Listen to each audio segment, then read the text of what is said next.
Hello everyone, welcome to Educare. Educare में आपका स्वागत है। आज हम डिस्कस करेंगे 13 मई के करंट अफेयर्स। कैसे क्या सेशन रहेगा बिल्कुल डिटेल में जानेंगे। इससे पहले अगर आपने सब्सक्राइब नहीं किया है तो इसे सब्सक्राइब कर लीजिए। और हाँ, प्लीज़ वीडियो को व्यूज़ के हिसाब से जज ना कीजिए। आपको अगर कंटेंट क्वालिटी अच्छी लगती है तो आप इस वीडियो को ज़रूर देखें और आने वाली वीडियो हर रोज़ जो मैं अपलोड करता हूँ उन्हें भी आप देखना ना भूलें। और आपके आने वाले हर एग्ज़ाम, चाहे बैंकिंग का हो, एसएससी, रेलवे, किसी भी स्टेट लेवल का एग्ज़ाम हो, आपके हर एग्ज़ाम के लिए इम्पोर्टेंट है। तो बढ़ते हैं शुरू करते हैं आज के सेशन को बिना किसी देरी के। तो ये है आज का पहला question. Death rate in India increased by what percent as per the annual report vital statics of India based on the civil registration system CRS 2020। तो 2020 की रिपोर्ट आई है। क्या रिपोर्ट आई है कि डेथ्स का रेशियो, डेथ का परसेंटेज बढ़ा है। कितना परसेंटेज बढ़ा है? 6.2। 6.2। जैसे पिछली बार अगर 1000 डेथ हुई थी तो इस बार कितनी हुई है? 2020 में कितनी हुई है? 1062। 6.2% की बढ़ोतरी हुई है डेथ परसेंटेज में। अच्छा, और बर्थ में क्या हुआ? क्या बर्थ में इंक्रीज हुई है या फिर डिक्रीज हुई है? तो बर्थ रेट डिक्रीज हुई है। आपको याद है अभी हमने कुछ ही दिन पहले NHFS की रिपोर्ट, नेशनल हेल्थ फैमिली सर्वे की रिपोर्ट के अनुसार हमने देखा था कि टोटल फर्टिलिटी रेट जो कि पहले 2.2 थी NH4 में, अब वो NH5 में 2.0 हो गई है। इसका मतलब बर्थ रेट गिरी है। और इस रिपोर्ट का भी यही कहना है कि बर्थ रेट गिरी है, लेकिन कितना परसेंट गिरी है? 2.4%। 2.4% बर्थ रेट गिरी है और 6.2% डेथ रेट इंक्रीज हुई है। तो ये डेटा इंपॉर्टेंट है। और इस रिपोर्ट को रिलीज़ किसने किया? Vital statics of India based on the civil registration system CRS system. ये रिपोर्ट किसने रिलीज़ की? हमारा आंसर बनता है office of registrar general. Office of registrar general ने ये रिपोर्ट जारी की है जो कि मिनिस्ट्री ऑफ होम अफेयर्स के अंदर आती है। मिनिस्ट्री ऑफ होम अफेयर्स के अंदर कौन सी आती है agency? Office of registrar general. Office of registrar general, इसी ने ये रिपोर्ट जारी की है। तो बर्थ रेट कितनी है? बर्थ रेट डिक्रीज कितनी हुई है? 2.4%। और डेथ रेट कितनी इंक्रीज हुई है? 6.2% इंक्रीज हुई है। और ये रिपोर्ट ना केवल बर्थ और डेथ, ये इन्फेंट डेथ्स मतलब बच्चों की deaths, sex death at the time of birth, ये और चीज़ें भी सारी चीज़ बताई गई है, लेकिन हमारे लिए इंपॉर्टेंट नहीं बनती है। अच्छा, इसमें एक इंपॉर्टेंट डेटा कि वह कौन सा राज्य है जहां मैक्सिमम डेथ्स हुई है, मैक्सिमम डेथ्स परसेंटेज इंक्रीज हुआ है, तो वह है बिहार। बिहार में 18.3% इंक्रीज हुई है डेथ्स में। 18.3% रजिस्टर्ड डेथ हुई है। रजिस्टर्ड डेथ जिसका पता है 18.3% इंक्रीज हुई है। और वह कौन सा राज्य या फिर यूटी है जिसमें बर्थ रेट इंक्रीज हुई है और वह हाईएस्ट है? 14.3% इंक्रीज हुई है बर्थ रेट, वह है लक्षद्वीप। लक्षद्वीप में 14.3% की इंक्रीमेंट हुआ है बर्थ रेट में। ये इंपॉर्टेंट डेटा है, तो ये आप याद रखिए। अगले प्रश्न की तरफ बढ़ते हैं। Uttar Pradesh government will be developing river front along with the river in Ayodhya. River front Ayodhya में किस नदी के किनारे बनाया जा रहा है? रिवर फ्रंट किस नदी के किनारे बनाया जा रहा है? अयोध्या में। मेरा प्रश्न है, अयोध्या किस नदी के किनारे बसा हुआ है? अयोध्या किस नदी के किनारे बसा हुआ है? हमारा आंसर बनता है सरयू नदी के किनारे। सरयू नदी के किनारे अयोध्या बसा हुआ है और इसी सरयू नदी पर रिवर फ्रंट बनाया जाएगा, जो कि उत्तर प्रदेश सरकार के द्वारा इसे बनाया जाएगा। अयोध्या जो कि अभी जिला बन चुका है अयोध्या, इसका नाम किस जिले से बदलकर अयोध्या जिला कर दिया गया है? तो वह है फैज़ाबाद। फैज़ाबाद यानी अयोध्या का पहले नाम फैज़ाबाद डिस्ट्रिक्ट था, अब इसे अयोध्या डिस्ट्रिक्ट कर दिया गया है। क्या अभी रिवर फ्रंट सिर्फ उत्तर प्रदेश में बन रहे हैं या फिर कहीं और भी रिवर फ्रंट्स बन रहे हैं? तो अभी और 2 रिवर फ्रंट्स इंपॉर्टेंट है। एक है तापी रिवर फ्रंट। कहाँ पे है तापी रिवर फ्रंट? किस जिले में तापी रिवर फ्रंट बनने जा रहा है? हमारा आंसर बनता है सूरत, जो कि गुजरात में है। गुजरात में है सूरत, और वहीं पे तापी रिवर फ्रंट बनने जा रहा है। एक और है दूधीमती रिवर फ्रंट कहाँ बनने जा रहा है? दूधीमती रिवर फ्रंट कहाँ बन रहा है? ये भी गुजरात के दाहोद जिले में बन रहा है। दाहोद जिले में बन रहा है दूधीमती रिवर फ्रंट, दाहोद जिला गुजरात। और सूरत में कौन सा? Tapi river front. और सरयू रिवर फ्रंट कहाँ पे? अयोध्या में। ये इतना आपके लिए इंपॉर्टेंट बनता है। अभी रिसेंटली उत्तर प्रदेश न्यूज़ में था। कहाँ क्या क्या न्यूज़ रही? पहले तो रामपुर डिस्ट्रिक्ट न्यूज़ में था। क्यों न्यूज़ में था? क्योंकि government of India government of India Narendra Modi द्वारा जो इनिशिएटिव लॉन्च किया गया था अमृत सरोवर, उसका पहला पॉइंट रामपुर डिस्ट्रिक्ट में ही बनाया गया। रामपुर डिस्ट्रिक्ट में पहला पॉइंट बनाया गया अमृत सरोवर इनिशिएटिव का। और आगरा भी अभी न्यूज़ में था। आगरा डिस्ट्रिक्ट किस चीज़ के लिए न्यूज़ में था? क्योंकि आगरा ये वह पहला, देश का वह पहला ज़िला बन गया है जहां first vacuum based sewer system लाया जा रहा है। वैक्यूम बेस्ड सीवर सिस्टम कहां लाया जा रहा है? आगरा में। आगरा किस नदी के किनारे बसा है? यमुना नदी। यमुना नदी के किनारे कौन सा जिला बसा है? आगरा, जो कि उत्तर प्रदेश का है। और एक अभी recently Uttar Pradesh related news है कि नेचुरल साइंस म्यूजियम कहाँ बन रहा है, जो कि पूर्वांचल का पहला नेशनल साइंस म्यूजियम है। कहाँ बन रहा है? किस ज़िले में बन रहा है? गोरखपुर में। कहाँ पे बन रहा है? गोरखपुर में, जो कि योगी आदित्यनाथ की कॉन्स्टिट्यूएंसी है। तो इतना याद रखिए। रिवर फ्रंट इन अयोध्या कहाँ बन रहा है? सरयू नदी में, सरयू नदी पर। अगला प्रश्न, किस ऑर्गेनाइजेशन ने रिसेंटली कोलैबोरेट किया है नीति आयोग के साथ? नीति आयोग क्या है? गवर्नमेंट ऑफ इंडिया का think tank to focus on emerging technologies to benefit small and marginal farmers. Small and marginal farmers को एमर्जिंग टेक्नोलॉजीज कौन सी? जैसे कि artificial intelligence, internet of things, blockchain, drones, ये जितने भी जो एमर्जिंग टेक्नोलॉजीज है ये भी फार्मर्स तक पहुंचनी चाहिए, स्मॉल एंड मार्जिनल फार्मर्स के पास भी। इस चीज़ के लिए नीति आयोग के साथ किस संस्था ने, किस इंस्टीट्यूशन ने कोलैबोरेशन किया है? हमारा आंसर बनता है वर्ल्ड इकोनॉमिक फोरम ने, WEF ने, वर्ल्ड इकोनॉमिक फोरम, जिसका हेडक्वार्टर कहाँ पे है? जिसका हेडक्वार्टर है जेनेवा में। और जेनेवा कहाँ पे है? स्विट्जरलैंड में जेनेवा है। इसकी मीटिंग हुई थी WEF की, वर्ल्ड इकोनॉमिक फोरम की, कहाँ पे हुई थी? डेवोस में। डेवोस जो कि स्विट्जरलैंड में ही है, और यहीं पे इसकी मीटिंग होती। और इसी मीटिंग के दौरान नीति आयोग के साथ कोलैबोरेशन किया है फार्मर्स को न्यू टेक्नोलॉजी और एमर्जिंग टेक्नोलॉजी से साथ जोड़ने के लिए। और इसी के दौरान वर्ल्ड इकोनॉमिक फोरम ने तीन चीज़ें लॉन्च की थी, यानी 3 चैलेंजेस लॉन्च किए थे फार्मर्स के लिए, इंक्लूसिविटी और सस्टेनेबिलिटी और एफिशिएंसी। इंक्लूसिविटी का मतलब फाइनेंशियल इंक्लूजन, यानी किसानों को लोन कम से कम इंटरेस्ट रेट पर दिया जाए, ये होता है फाइनेंशियल इंक्लूजन। दूसरा था सस्टेनेबिलिटी, फार्मर्स की इनकम जो ग्रोथ की जाएगी वो ना केवल सिर्फ 1 साल 2 साल के लिए, बल्कि आने वाले भविष्य के में भी वह सस्टेनेबिलिटी बनी रहनी चाहिए। ये इसका दूसरा एजेंडा था।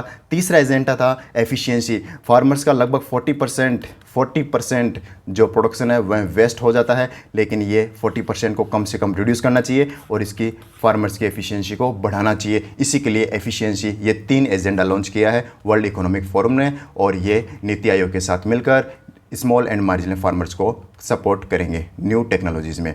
अच्छा, मेरा प्रश्न है आपसे कि स्मॉल और मार्जिनल फार्मर्स में डिफरेंस क्या होता है? कौन होते हैं स्मॉल फार्मर्स, कौन होते हैं मार्जिनल फार्मर्स? आपके इस कन्फ्यूजन को मैं दूर करता हूं। सबसे छोटे लेवल पे होता है मार्जिनल फार्मर्स। लेवल का मतलब कि जिसके पास कम से कम ज़मीन होती है, जिसके पास 1 हेक्टेयर ज़मीन है, वह होता है मार्जिनल फार्मर्स। 1 हेक्टेयर में कितनी एकड़ होती है? 1 एकड़ में 2.5 एकड़ होती है। जिसके पास 1 एकड़ ज़मीन है, 1 एकड़ से कम ज़मीन है, उसे मार्जिनल फार्मर कहेंगे। और जिसके पास 1 हेक्टेयर से लेकर 2 हेक्टेयर के बीच में ज़मीन है, उसे बोलेंगे हम स्मॉल फार्मर। क्या बोलेंगे? Small farmer. कितनी ज़मीन? 1 हेक्टेयर से 2 हेक्टेयर।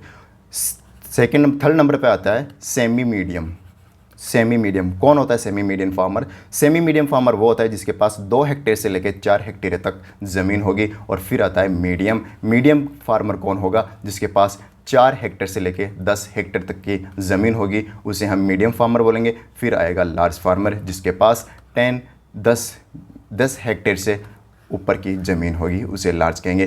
तो स्मॉल और मार्जिनल फार्मर्स के लिए लाई गई है जिसके पास 2 एकड़ से कम ज़मीन होगी, 2 हेक्टेयर से कम ज़मीन होगी, उसके लिए टेक्नोलॉजीज लाई जाएगी वर्ल्ड इकोनॉमिक फोरम के द्वारा और नीति आयोग के द्वारा। इतना आप ध्यान में रखिए। बढ़ते हैं अगले प्रश्न की तरफ। अगला प्रश्न है, which organisation recently signed an MOU with ministry of railway to supply local gear worth of 21,000 crore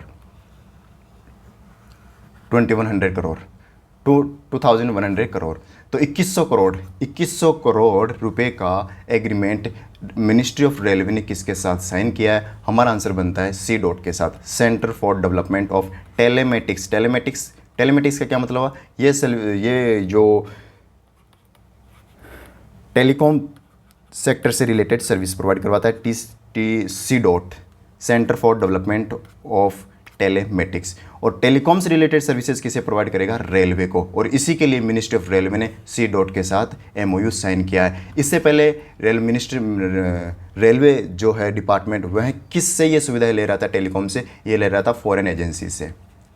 foreign agency से ये सुविधाएं ली जा रही थी। लेकिन आत्मनिर्भर भारत को बढ़ाने के लिए, आत्मनिर्भर एजेंडा को बढ़ाने के लिए मिनिस्ट्री ऑफ रेलवे ने यह एग्रीमेंट, यह टेलीकॉम सर्विसेज सी डॉट, जो कि गवर्नमेंट की है, एक एजेंसी है, इसके साथ पार्टनरशिप कर ली है।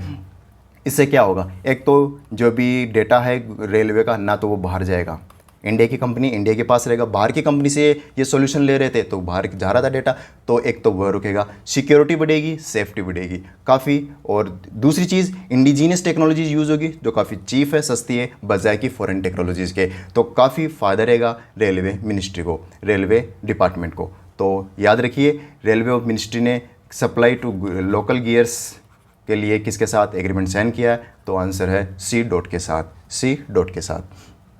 रिसेंटली अभी रेलवे ने एक ऑपरेशन लॉन्च किया था। उस ऑपरेशन का क्या नाम है? ऑपरेशन सतर्क। ऑपरेशन सतर्क किसने लॉन्च किया था? रेलवे पुलिस फोर्स ने। ऑपरेशन सतर्क किसने लॉन्च किया था? रेलवे पुलिस फोर्स ने। और रिसेंटली एक रामायण सर्किट पे कौन सी ट्रेन चली थी जो कि लॉर्ड भगवान राम के जितने भी पूरे देश में मंदिर है वहाँ पे ट्रेवल करेगी। लगभग 18 नाइट 17 डेज़ की ये ट्रेवलिंग है जो कि 21 जून से स्टार्ट हो रही है। तो इस रामायण सर्किट में IRCTC, Indian railway catering and tourism corporation की कौन सी ट्रेन चलेगी? आंसर है भारत गौरव टूरिस्ट ट्रेन। भारत गौरव टूरिस्ट ट्रेन चलेगी, ये भी आप याद रखिए। अगले प्रश्न की तरफ बढ़ते हैं। Recently prime minister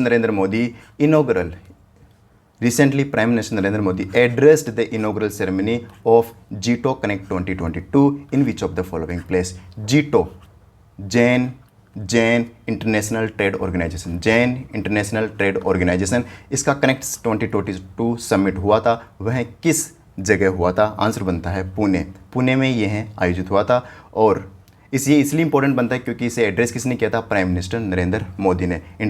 Jain international trade organisation, इसका जो कैंपस है वह भी पुणे में ही है। और ये जो समिट थी, इस समिट की थीम क्या थी? ये इंपॉर्टेंट बनेगी, इतनी खास इंपॉर्टेंट नहीं, लेकिन फिर भी आप याद रखिए। इसकी थीम है together towards tomorrow. Together towards tomorrow, TTT, ये इसकी थीम थी, ये आप याद रखिए। अगला प्रश्न, the world's longest glass bottom bridge, यानी जहाँ पे हम चलेंगे, ये जो है ये ग्लास का बना हुआ है, इसे बोलते हैं glass bottom bridge. Was upon recently in which country? दुनिया का सबसे, क्या ये पहला है? नहीं, पहले काफ़ी बन चुके हैं, काफ़ी रिकॉर्ड बने हुए हैं, लेकिन इसने एक सबसे लंबा बनाकर नया रिकॉर्ड बनाया है और ये दुनिया का सबसे लंबा ग्लास बॉटम ब्रिज बन गया है। और वह ये किस देश ने बनाया है? आंसर है वियतनाम ने ये लॉन्गेस्ट ग्लास बॉटम ब्रिज बनाया। ये रिकॉर्ड पहले किसके पास था? पहले चाइना के पास था। अच्छा, ये पहले चाइना में किस सिटी में था? चाइना के किस सिटी में था? गुआंगडोंग में। क्या था? गुआंगडोंग में पहले ये रिकॉर्ड था, जो कि 526 मीटर का था। 526 मीटर का ब्रिज था गुआंगडोंग में, जो कि चाइना में। अब 526 के रिकॉर्ड को तोड़कर वियतनाम में कितने मीटर का ब्रिज बनाया है? 632 मीटर का, जो कि 150 मीटर की ऊंचाई पर स्थित है और नीचे सिर्फ और सिर्फ जंगल है और कुछ नहीं, जंगल और पहाड़ है। और 150 मीटर की ऊंचाई पर 132 मीटर लंबा ब्रिज किसने बनाया है? वियतनाम में। अगर आपसे पूछा जाए वियतनाम के किस जिले में बनाया गया है, वियतनाम के किस डिस्ट्रिक्ट में बनाया गया है, तो आंसर बनता है मोक चाऊ में। कहाँ पे? एक शहर है मोक चाऊ में ये बनाया गया है, जो कि किस प्रोविंस में आता है? सोनला प्रोविंस में आता है मोक चाऊ। और मोक चाऊ में ही दुनिया का सबसे लंबा ग्लास बॉटम ब्रिज बन गया है। तो हमारा आंसर बनता है वियतनाम। और इसकी लंबाई कितनी है? 632 मीटर। वियतनाम की बात करें तो इसके हनोई, इसकी क्या है? कैपिटल है। हनोई क्या है? कैपिटल है। और इसकी करेंसी क्या है? डोंग। इसकी करेंसी क्या है? डोंग। इतना आप याद रखिए। अगले प्रश्न की तरफ बढ़ते हैं। इससे पहले अगर आपको अगर सेशन पसंद आ रहा है, आपको अच्छा लग रहा है, तो इसे सब्सक्राइब कीजिए, लाइक कीजिए, अपने दोस्तों के साथ शेयर करना तो बिल्कुल भी ना भूलें। अगला प्रश्न है the LIC IPO was subscribed at 2.95 times. 100 share issue किए गए थे, लेकिन लोगों ने कितने के लिए आवेदन कर दिया? 995 शेयर के लिए आवेदन कर दिया। इसका मतलब 2.9 टाइम्स सब्सक्राइब हो चुके हैं। And the Indian government raised about 21,000 crore, 21,000 crore इन्होंने रेज कर लिया है। With this IPO government has diluted how much stake in LIC से कितना प्रतिशत अंश खो दिया है गवर्नमेंट ऑफ इंडिया ने? हमारा आंसर बनता है 3.5 शेयर गवर्नमेंट ऑफ इंडिया का पब्लिक में जा चुका है, जिसके लिए 2.95 टाइम्स आवेदन आ चुके हैं। और 21,000 करोड़ में 3.5 अंश 3.5 शेयर जो LIC का है, जो स्टेक है, वह डाइल्यूटेड हो कर दिया है गवर्नमेंट ऑफ इंडिया ने। तो याद रखिए 3.5% अंश गवर्नमेंट ऑफ इंडिया ने पब्लिक को दे दिए हैं। और इसका जो शेयर जो स्टार्टिंग रेट जो दी गई थी LIC की IPO में, वो थी 902 रुपये से लेके 949 रुपये तक का इसका रखा गया था पर शेयर प्राइस कितनी रखी गई थी? 902 रुपये से 949 रुपये। इसमें दो लोगों को डिस्काउंट दिया गया था। किन किन को? एक तो जो इसमें एम्प्लॉई है या इन्वेस्टर्स है, एम्प्लॉइज है या इन्वेस्टर्स को 45 रुपये का डिस्काउंट दिया गया। और जो पॉलिसी होल्डर्स है LIC के, उन्हें 60 रुपये का डिस्काउंट, स्पेशल डिस्काउंट दिया गया। तो हालांकि का खास इंपॉर्टेंट बनती नहीं है डिस्काउंट, लेकिन फिर भी आप याद रखिए कि किन किन को कितना दिया गया। LIC की बात करें, मुंबई में इसका हेडक्वार्टर है और चेयरपर्सन का नाम है MR कुमार। कौन है चेयरमैन? MR कुमार LIC के चेयरमैन हैं। और चेयरमैन तो है ही। अच्छा, LIC की सब्सिडरी बैंक कौन सा है? IDBI। ये भी इंपॉर्टेंट क्वेश्चन है, पूछा गया था IDBI बैंक किसका सब्सिडरी है? आंसर बनता है LIC का। और LIC की बात करें, LIC की स्थापना हुई थी 1 सितंबर 1956 को इसकी स्थापना हुई थी। अगले प्रश्न की तरफ बढ़ते हैं। Name the bank that recently launched industry's first digital 30-मिनट एक्सप्रेस कार लोन। नाम से पता चल रहा है 30 मिनट में आपको कार लोन मिल जाएगा। 30 मिनट में आपको कार लोन मिल जाएगा। ये किसने लॉन्च किया है? HDFC बैंक ने। किसने लॉन्च किया है? HDFC बैंक ने। क्या ये एग्जिस्टिंग कस्टमर्स के लिए है? नहीं, इसे कोई भी ले सकता है, चाहे एग्जिस्टिंग हो चाहे नॉन एग्जिस्टिंग कस्टमर हो HDFC का, ये दोनों के लिए है। और अभी सिर्फ 4 व्हीलर के लिए लॉन्च किया गया, 2 व्हीलर के लिए आने वाले टाइम में इसे इंक्लूड कर लिया जाएगा, 2 व्हीलर को भी। आंसर बनता है HDFC बैंक। HDFC बैंक की बात करें, मुंबई में इसका हेडक्वार्टर है। इसकी स्थापना हुई थी 1994 को, जब ICICI बैंक की भी स्थापना हुई थी। अच्छा, इसके MD एंड CEO कौन है? शशिधर जगदीशन कौन है? HDFC के CEO, MD and CEO, headquarter Mumbai में है ही। अच्छा, टैगलाइन क्या है HDFC बैंक की? We understand your world. हम आपकी दुनिया को समझते हैं। वी अंडरस्टैंड योर वर्ल्ड किसकी है? HDFC बैंक की।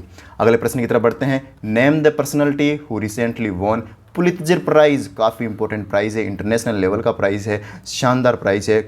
किस सेक्टर में दिया जाता है? जर्नलिज्म में। ये पहला क्वेश्चन बनता है कि पुलित्जर प्राइज़ किस सेक्टर में दिया जाता है? जर्नलिज्म में। और ये पूछा जा रहा है कि किस पर्सनैलिटीज़ को जर्नलिस्ट के फीचर फोटोग्राफी कैटेगरी में दिया गया? किन्हें दिया गया फीचर फोटोग्राफी कैटेगरी में, और वह उनका नाम क्या है? तो आंसर है ऑल ऑफ द अबव। ये जो 4 कैंडिडेट आपको दिख रहे हैं, इन चारों कैंडिडेट्स को, जो कि इंडियंस है, हम इंडियंस की बात करेंगे, आउट ऑफ इंडिया जिनको भी पुलित्जर अवार्ड मिला है, हमारे लिए बिल्कुल इंपॉर्टेंट नहीं बनते हैं। जो इंपॉर्टेंट बनेंगे वो मैं आपको बताऊंगा। तो फिलहाल के लिए आप ये याद रखिए कि फीचर फोटोग्राफी में किन इंडियंस को पुलित्जर प्राइज़ दिया गया है। तो आंसर है ऑल ऑफ द अबव। अदान, क्या नाम है? ये फर्स्ट है अदनान अबीदी, सना इरशाद मट्टू, अमित दवे और डेनिस सिद्दीकी। ये 4 नेम इंपॉर्टेंट है। क्या नाम है? अदनान अबीदी, सना इरशाद मट्टू, अमित दवे और डेनियल सिद्दीकी। ये 4 नेम याद रखिए, जिन्हें फीचर कैटेगरी में दिया गया, फीचर फोटोग्राफी कैटेगरी में दिया गया। अच्छा, अब इससे कुछ अलग बात करते हैं, कुछ क्वेश्चंस की बात करते हैं। पुलित्जर प्राइज़ कितनी कैटेगरीज में दिया जाता है? तो आंसर बनता है 23 कैटेगरीज में। कितनी कैटेगरीज में? 23 कैटेगरीज में, जिसमें 15 अवार्ड्स दिए जाते हैं जर्नलिज्म में, 7 दिए जाते हैं आर्ट में, 7 दिए जाते हैं आर्ट में, और एक स्पेशल साइटेशन, एक स्पेशल साइटेशन। अच्छा, स्पेशल साइटेशन किसे दिया गया? यूक्रेन के जितने भी जर्नलिस्ट हैं, यूक्रेन के जितने भी जर्नलिस्ट हैं उनको स्पेशल साइटेशन का अवार्ड दिया गया। जर्नल इसमें पुलित्जर प्राइज़ का स्पेशल साइटेशन का कैटेगरी का अवार्ड दिया गया। जो कि क्यों दिया गया? क्योंकि इन सभी जो यूक्रेन के जर्नलिस्ट्स हैं, इन्होंने रसिया की जो बॉम्बिंग, रसिया के जो इन्वेजन हुआ था उसमें खुलकर जर्नलिज्म किया था, खुलकर पत्रकारिता की थी। इसी के लिए स्पेशल साइटेशन और पुलित्जर प्राइज़ किसे दिया गया? यूक्रेन के जर्नलिस्ट को दिया गया है। एक ये जो पुलित्जर प्राइज़ है, इसके क्या प्राइस, मतलब अमाउंट क्या दिया जाता है? तो अमाउंट दिया जाता है $15,000। $15,000 का कैश दिया जाता है, प्लस एक सर्टिफिकेट दिया जाता है। ये टोटल 22 कैटेगरीज में दिया जाता है। 22 कैटेगरीज को दिया जाता है ये 15,000 की रकम। बाकी एक जो कैटेगरी बचती है उसको गोल्ड मेडल दिया जाता है, उसको गोल्ड मेडल दिया जाता है। तो ये बताना है कि ये जो गोल्ड मेडल किस कैटेगरी में दिया जाता है और किसे दिया गया है? ये दिया जाता है पब्लिक सर्विस कैटेगरी में। किस में दिया जाता है? पब्लिक सर्विस कैटेगरी में। जर्नलिस्ट की एक कैटेगरी, जर्नलिज्म में एक कैटेगरी है पब्लिक सर्विस कैटेगरी, और इस पब्लिक सर्विस कैटेगरी में किसे दिया गया है? वॉशिंगटन पोस्ट को। ये याद रखिए, वॉशिंगटन पोस्ट को ये अवार्ड दिया गया है। कौन सा अवार्ड दिया गया है?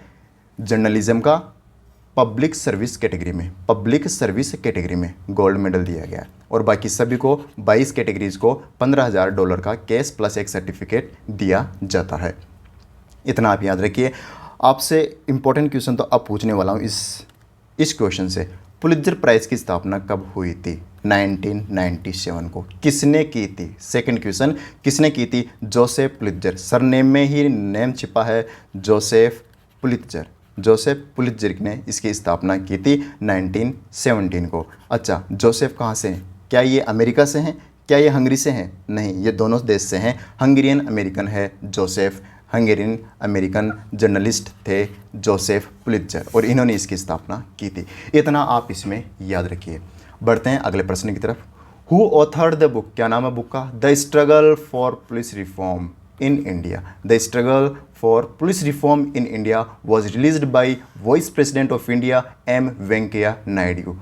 M. वेंकैया नायडू ने ये बुक रिलीज़ की है, the struggle for police reform in India. आपको बताना है इस बुक के ऑथर कौन है। रिलीज़ तो एम वेंकैया नायडू ने कर दी, लेकिन इसको लिखा किसने?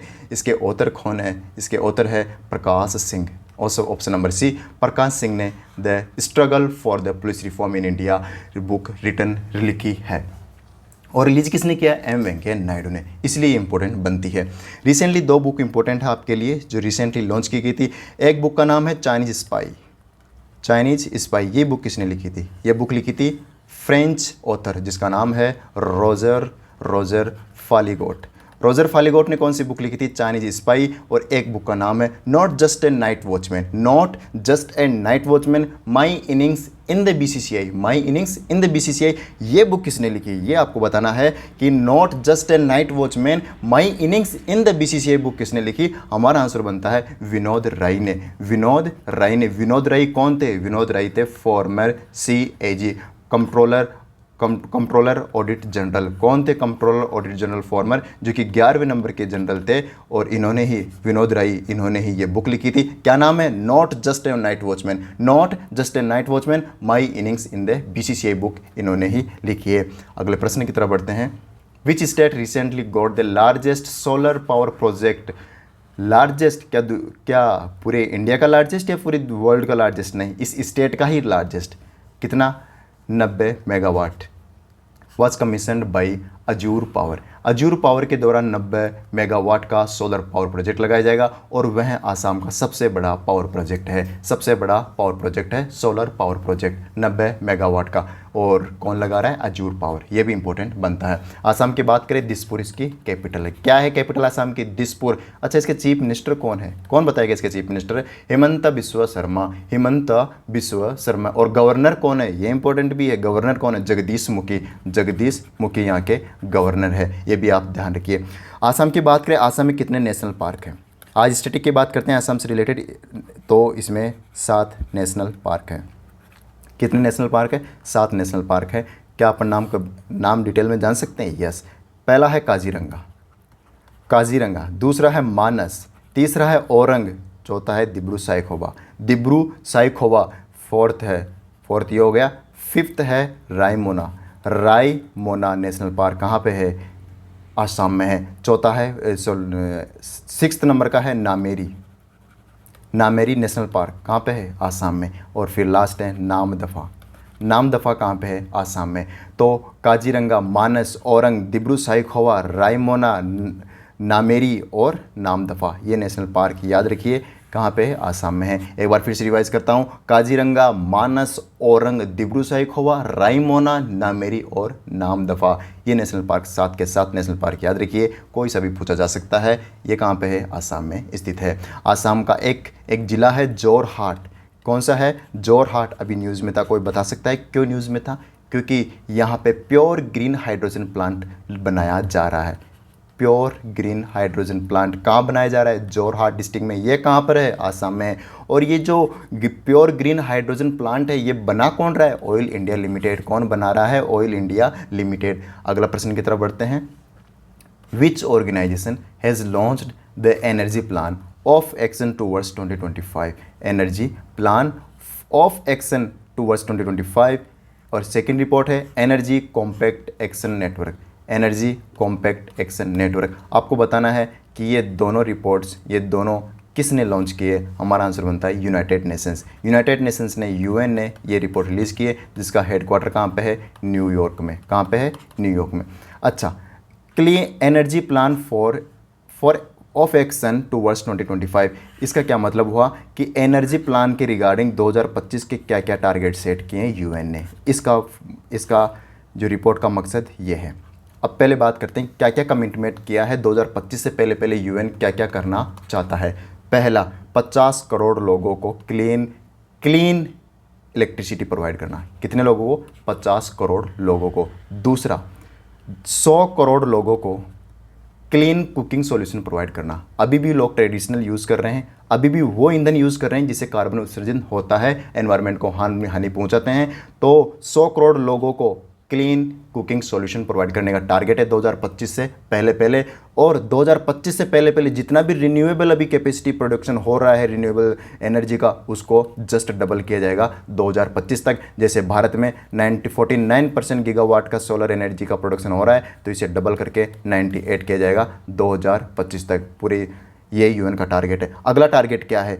कोई भी नया पावर प्लांट नहीं होगा। कौन सा पावर प्लांट? जो कोल बेस्ड हो। कोल बेस्ड कोई भी पावर प्लांट 2021 के बाद शुरू नहीं होगा, यानी उसका जो नया पावर प्लांट है उसका एस्टेब्लिशमेंट नहीं होगा। सिर्फ पुराने को ही या तो बंद किया जाएगा या उन्हें कंटिन्यू रखा जाएगा। अगला टारगेट क्या है? 3 करोड़ जॉब्स। 3 करोड़ जॉब्स किस सेक्टर में? रिन्यूएबल एनर्जी सेक्टर में। रिन्यूएबल एनर्जी सेक्टर में 3 करोड़ जॉब्स देने का वादा कर रहा है यूएन 2025 से पहले। और एक लास्ट कमिटमेंट क्या है कि जो इन्वेस्टमेंट है, इन्वेस्टमेंट किस में? इन्वेस्टमेंट रिन्यूएबल एनर्जी में, इसको डबल किया जाएगा। ये सारे टारगेट्स मैंने पीडीएफ्स में मेंशन कर दिए हैं, आप डिटेल में जान सकते हैं। और बाकी आपको और समझना है तो इस वीडियो को पीछे से फिर से देख सकते हैं। अगले प्रश्न की तरफ बढ़ते हैं। अगला प्रश्न है which is the host country of the Asian games 2022? Asian games की होस्ट कंट्री कौन है? ये न्यूज़ में है। क्यों? क्योंकि ये गेम पोस्टपोन हो गया है, कैंसिल नहीं हुआ है, पोस्टपोन हुआ है।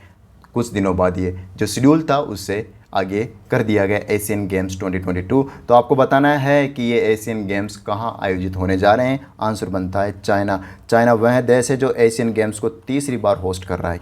कौन सी बार? तीसरी बार। Third time China is going to host Asian games 2022। पहला प्रश्न आपसे, ये चाइना के किस सिटी में होस्ट होने जा रहा है एशियन गेम्स 2022? हमारा आंसर बनता है होंगजो सिटी में। कौन सी सिटी में? होंगजो सिटी में ये आयोजित होने जा रहा है। अगला प्रश्न, इसका मैस्कॉट क्या है?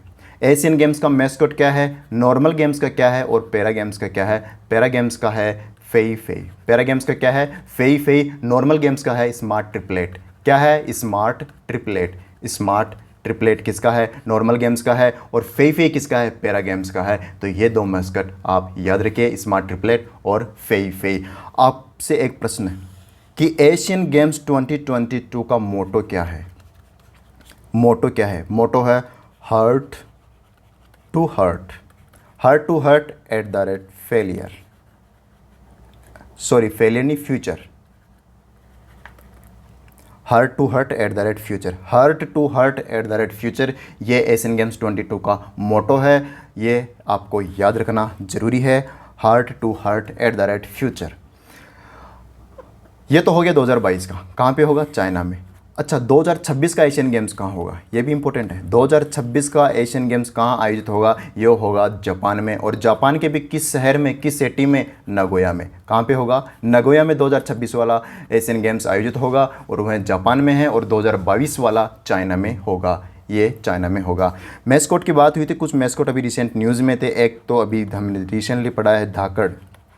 धाकड़ किस गेम का मैस्कोट है? ये है खेलो इंडिया यूथ गेम्स का। किसका है? खेलो इंडिया यूथ गेम्स का का मैस्कोट क्या है? धाकड़। और ये खेलो इंडिया यूथ गेम्स कहाँ आयोजित हो रहे हैं? पंचकुला, जो कहाँ पे? हरियाणा में। जो कहाँ पे? हरियाणा में। एक और मैस्कोट इंपॉर्टेंट है, वीरा। वीरा किस गेम का मैस्कोट है? यह है खेलो इंडिया यूनिवर्सिटी गेम, और जिसे जीता किसने? जैन यूनिवर्सिटी ने। किसने जीता है? जैन यूनिवर्सिटी ने। और इसका मैस्कोट क्या था? वीरा। क्या था? वीरा। वीरा एक एलिफेंट था, और एलिफेंट किस राज्य का एलिफेंट एक स्टेट एनिमल है। हालांकि काफ़ी स्टेट्स का है, लेकिन ये जो खेलो इंडिया यूनिवर्सिटी गेम है, ये कहाँ आयोजित हुए थे? ये कर्नाटका में आयोजित हुए थे, और ये कर्नाटका का स्टेट एनिमल है एलिफेंट। एलिफेंट, इतना याद रखिए।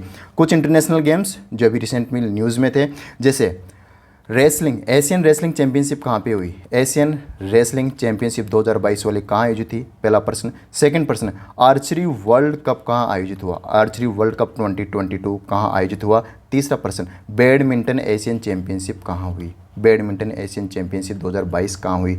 तो पहला, एशियन रेसलिंग चैंपियनशिप हुई थी मंगोलिया में। मंगोलिया के कहाँ पे? उलन बतूर में। उलन बतूर में क्या आयोजित हुई थी? Asian wrestling championship. दूसरा, archery world cup. Archery world cup कहाँ हुआ था? इटली में। आर्चरी वर्ल्ड कप इटली में हुआ था। और बैडमिंटन एशिया चैंपियनशिप ये फिलीपींस में हुई थी, फिलीपींस के मनीला में बैडमिंटन एशियन चैंपियनशिप आयोजित हुई थी। इतना आप याद रखिए। अगला प्रश्न, who among the following has been appointed as the public policy head of India by Google? Public policy head कौन? पब्लिक पॉलिसी हेड ज़्यादा खास इंपॉर्टेंट बनता नहीं है, लेकिन फिर भी एक बार आप इसे ओवरव्यू कर लीजिए। Public policy head of Google who has been appointed, क्या नाम है उनका? उनका नाम है अर्चना गुलाटी। क्या नाम है? अर्चना गुलाटी। कौन अर्चना गुलाटी? अर्चना गुलाटी पब्लिक पॉलिसी हेड बन चुकी है गूगल की। और गूगल के हेडक्वार्टर कहाँ पे है? गूगल का हेडक्वार्टर वहीं है जहाँ इसकी पेरेंट कंपनी का हेडक्वार्टर है। और गूगल की पेरेंट कंपनी कौन सी है? उसका नाम है अल्फ़ाबेट। अल्फ़ाबेट गूगल की पेरेंट कंपनी है, जिसका हेडक्वार्टर है कैलिफोर्निया। और गूगल का हेडक्वार्टर भी कहाँ पे है? कैलिफोर्निया में है, जो कि कहाँ पर है? यूएसए में है। अगला प्रश्न, गूगल के सीईओ कौन है? गूगल के सीईओ कौन है? गूगल के सीईओ है सुंदर पिचाई। कौन है? सुंदर पिचाई। और अल्फ़ाबेट के सीईओ कौन है? अल्फ़ाबेट के सीईओ भी सुंदर पिचाई है। अल्फ़ाबेट के सीईओ सुंदर पिचाई, गूगल के सीईओ भी सुंदर पिचाई। सुंदर पिचाई कहाँ से है? सुंदर पिचाई इंडिया से है। और इंडिया में इन्होंने किस आईआईटी से अपनी बीटेक कंप्लीट की थी? तो आंसर है आईआईटी खड़गपुर। आईआईटी खड़गपुर से सुंदर पिचाई ने अपनी बीटेक कंप्लीट की थी। अभी रिसेंटली कुछ अपॉइंटमेंट न्यूज़ में थे, जैसे अरविंद कृष्णा कौन है? आईबीएम के चेयरमैन हैं। और आईबीएम के चेयरमैन अरविंद कृष्णा को federal reserve bank of New York के बोर्ड ऑफ डायरेक्टर्स में अपॉइंट किया गया है। Federal reserve bank of New York के बोर्ड ऑफ डायरेक्टर्स में किसे अपॉइंट किया गया? अरविंद कृष्णा को, जो कि आईबीएम के चेयरमैन है। अगला इंपॉर्टेंट है कि पीएम के एडवाइजर किसे नियुक्त किया गया है? Recently prime minister Narendra Modi के एडवाइजर किसे नियुक्त किया गया है? तरुण कपूर। काफ़ी इंपॉर्टेंट नाम, तरुण कपूर। कौन है तरुण कपूर? प्राइम मिनिस्टर नरेंद्र मोदी के new adviser Tarun Kapoor. Next question है, सिटी यूनियन बैंक ने अपना चेयरमैन नियुक्त किया है। किसे नियुक्त किया है? आपको ये बताना है। सिटी यूनियन बैंक के नए चेयरमैन का नाम है एम नारायण। क्या नाम है? एम नारायण। एम नारायण कौन है? सिटी यूनियन बैंक के नए चेयरमैन एम नारायण। तो ये अपॉइंटमेंट्स आप याद रखिए, ये भी इंपॉर्टेंट है। अगला प्रश्न है who are the winners of men's and women's single title, men's and women's single title, और कौन से गेम का? Badminton Asia championship, badminton Asia championship. अभी कुछ ही मिनटों पहले मैंने बताया था बैडमिंटन एशिया चैंपियनशिप कहाँ आयोजित हुई? फिलीपींस। कहाँ पे आयोजित हुई? फिलीपींस में आयोजित हुई, और फिलीपींस के कहाँ पे? मनीला में ये आयोजित हुई बैडमिंटन एशिया चैंपियनशिप। आपको बताना है इस बैडमिंटन एशिया चैंपियनशिप में मेंस कैटेगरी में कौन जीता और वुमेन्स कैटेगरी में कौन जीता? आंसर बनता है मेंस कैटेगरी में जीते हैं ली जीजिया, और वुमेन्स कैटेगरी में जीता गया है वोंग जी। क्या इस चैंपियनशिप में कोई इंडियन ने भी जीता है? यस, पीवी सिंधु जिसने ब्रॉन्ज मेडल जीता है पीवी सिंधु ने, और बैडमिंटन एशिया चैंपियनशिप में ये इस पीवी सिंधु का सेकंड मेडल है। अच्छा, ली जीजिए किस देश से है? मलेशिया से है। किस देश से है? मलेशिया से है ली जीजिया। वांग जी कहाँ से? वांग जी ये है चाइना से। वांग जी चाइना से है, ली जीजिया मलेशिया से है, और चैंपियनशिप आयोजित हुई थी फिलीपींस के मनीला में। फिलीपींस के मनीला में एक हेडक्वार्टर इंपॉर्टेंट बैंक का एडीबी का हेडक्वार्टर कहाँ पे है? फिलीपींस के मनीला में। एशियन डेवलपमेंट बैंक का हेडक्वार्टर फिलीपींस के मनीला में है। इतना आप याद रखिए। तो ये था आज का सेशन। कैसा लगा आपको कमेंट करके ज़रूर बताइए, और आपने अभी तक सब्सक्राइब नहीं किया तो इस चैनल को सब्सक्राइब कीजिए, लाइक कीजिए, शेयर कीजिए अपने दोस्तों के साथ। और हाँ, वीडियो को प्लीज़ व्यूज़ के हिसाब से कभी जज ना कीजिए। आपको अच्छा लग रहा है सेशन तो प्लीज़ आप इसे देखते रहिए। बी कंटिन्यू पीडीएफ्स देखने के लिए, पीडीएफ्स लेने के लिए आप हमें टेलीग्राम चैनल पर फॉलो कर सकते हैं। सर्च कीजिए एजुकेयर करंट अफेयर्स, ये आप टेलीग्राम चैनल पे जा सकते हैं और वहाँ पे आपको सारी पीडीएफ मिल जाएगी। आपको अगर सर्च करने में दिक्कत आ रही है तो डिस्क्रिप्शन बॉक्स में लिंक और आईडी दोनों दी हुई है, आप वहाँ से विजिट कर सकते हैं। तो ये था आज का सेशन। कैसा लगा कमेंट करके ज़रूर बताइए। मिलते हैं अगली वीडियो में, तब तक के लिए गुड बाय।